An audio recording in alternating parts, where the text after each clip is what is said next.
Halyna Yanchenko, subdirectora de la mayoría parlamentaria de Ucrania. Una mujer, ya le decía, tiene 33 años, se ve súper joven, tiene una trayectoria política, ha decidido quedarse en la capital, que lleva días sobreviviendo a los ataques rusos, que narra en unos minutos el terror de que sus hijos estén escuchando los bombardeos, que tengan que correr a buscar un refugio para salvar sus vidas. Tiene 2 hijos. Está decidiendo quedarse en las horas más oscuras, ante el peor escenario previsto, según dicho por el propio presidente francés. Viene lo peor. Vamos a ver un extracto de la entrevista de cómo ha transcurrido en estos primeros días. Hoy ya se contabiliza una semana, más de 2.000 muertos, mujeres, niños, más de 2 millones de desplazados. Hemos denunciado el uso de armas que están prohibidas, incluso en la guerra, y que hoy por hoy la Corte Penal Internacional ya investiga como crímenes de guerra. Este es el saldo de la primera semana de Ucrania bajo ataque. La entrevista con Halyna Yanchenko, subdirectora de la mayoría parlamentaria en Ucrania.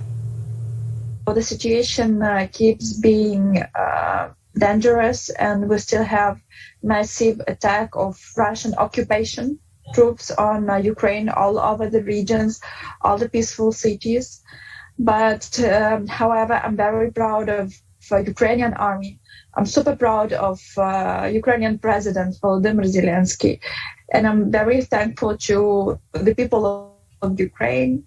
A number of them send their wives and children to the western regions of Ukraine or abroad, and a number of men, they came to territory defense points to get some small arms and small weapons to go and fight Russian occupation troops back.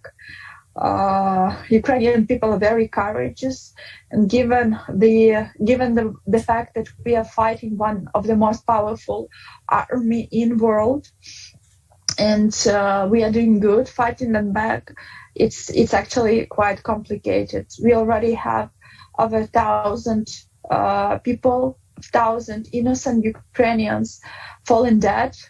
This is the estimation number, because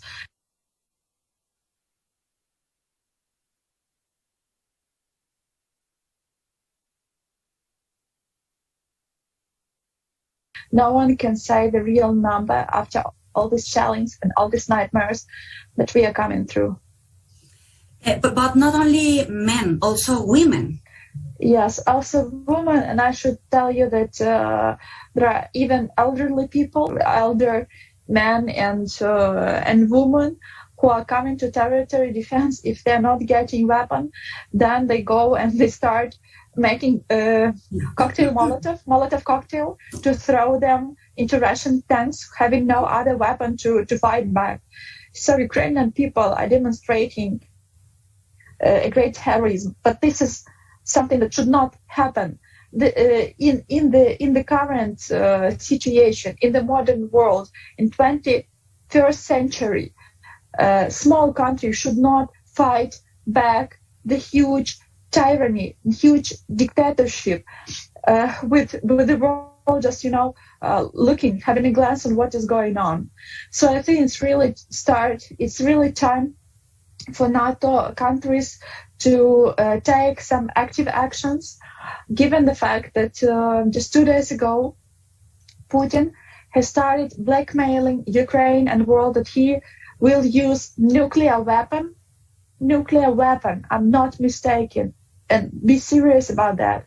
So Putin said that he plans to use nuclear weapon against Ukraine, and it will hit not only our country, but about 5 or 7 other NATO countries. So I am pretty sure that NATO should start acting and not just, looking and saying that they can't interfere because Ukraine is not a NATO member, because NATO did not accept us as a NATO member on time.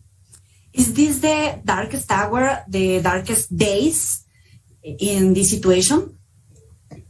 The previous 6 days are all the whole dark hole in our history. I should say that Europe did not see such a horror since World War II. You don't imagine what what is going on in Ukraine now. We have this Russian occupation troops using the weapon of huge caliber, using grads, using tornadoes, using weapon of massive destruction. They're hitting the civilian. Yes, the weapon that actually they are not allowed, and they are hitting civilian objects. They have ruined a number of kindergartens, of hospitals with people in it, of orphanages, of residential neighborhoods, and the thing is that Putin does not distinguish people according to age. He's killing everyone. He's killing men, women, and children. Over the 6 days, the latest Ukrainian statistics says that 16 children were murdered. About 50 children were seriously injured. We are not sure if we will be able to save them. Putin does not distinguish people between the nationalities and countries of origin, where there were a few foreigners who stayed in Ukraine and who are murdered by Russians. And I am appealing to the countries of origin of these people. I mean, you should take actions. You should not, just like keep watching what is going on and, just sending likes and hearts. It's not time for that. It's time for real actions. Casi llora. Es impresionante cómo puede doblegar evidentemente esta situación, porque está viendo a ciudadanos fallecer. Ya lo escuchaban, hombres y mujeres. La ciudadanía respalda esa petición del presidente si quieren ser parte de Europa a pesar del costo en vidas, en economía. Esta fue su respuesta. And it seems that the majority of countries of European Union are welcoming this decision and welcoming this act. We also need to move. Well, actually, it's not us who need to move. It's NATO countries who should move, because we made a choice to be a part of Atlantic NATO family 8 years ago. We changed our constitution 8 years ago. Accordingly, in our constitution, it says that the only vector of foreign politics that Ukraine accepts is Euro-Atlantic integration. So I think now it's just the time for NATO to also start acting and to start the processes of accepting Ukraine in NATO countries. A number of Ukrainians think that it's a shame and it's very unfair that we did a number of activities and we did a lot for NATO integration, and we are doing a lot for 8 years, but NATO did not accept us yet. And now NATO countries are saying that they can't send their regular army to Ukraine because Ukraine is not a NATO member. This is a very stupid joke, in my opinion.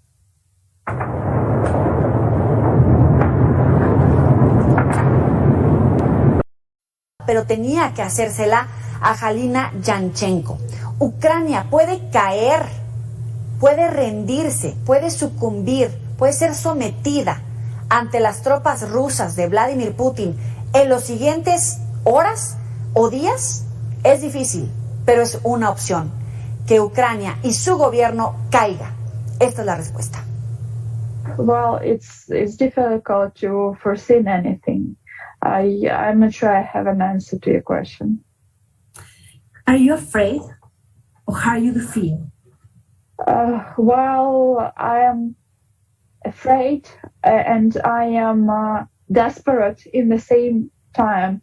This is pretty much the emotions that the majority of Ukrainian population, 42 million of Ukrainians, are feeling now. Well, number of people don't have their homes anymore. Their homes are bombed, including the homes in such cities where over 1 million of population live. A number of residential buildings in Kyiv, capital city, are ruined by Russian occupation troops. Same thing with Kharkiv. Also in Odessa, which is also a city with over 1 million population, number of civilian objects are ruined. So, of course, people are afraid. But in the same time, we are desperate because, we have nowhere else to go. This is our country. We only have one country. We only have one home. So we are ready to protect our land, to protect our country, and protect our cities. And we hope that we win, but it's not okay that we are standing pretty much alone in this fight. But of course, in the same time, we are thankful for that kind of help that our allies and our partners are sending us. Will you remain? Which is financial and aid and some weapon as well. Will you remain in the Kyiv, in the city? Yes, I plan to remain here till the very end, hopefully till victory. Given the fact that I'm a member of parliament, I have some duties I have to fulfill. This is why I stayed in Kyiv, and I plan to stay here. But I had to send 2 children of mine who are 10 years old and 5 years old.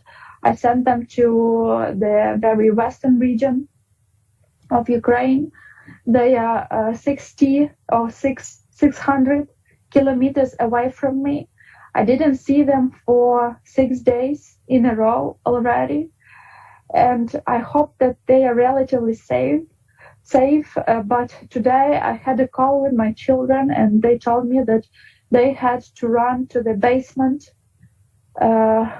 twice a day today because there was an aviation alarm in the city where they are in now.